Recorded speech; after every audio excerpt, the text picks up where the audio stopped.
రాంబాబు గారు ఎప్పుడు కూడా ఆయన పరిధి దాటి మాట్లాడిన మనిషి. ఎంగంగా మాట్లాడచ్చు, కానీ తప్పు మాట్లాడు.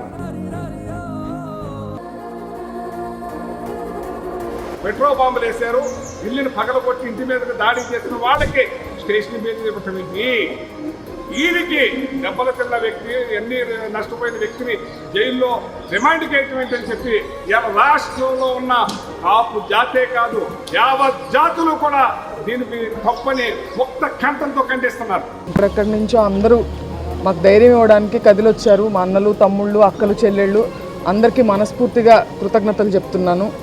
ఎప్పటికీ మిమ్మల్ని అందరినీ గుర్తుపెట్టుకుంటుంది మా కుటుంబం అని కూడా నేను చెప్తున్నానండి. Thank you.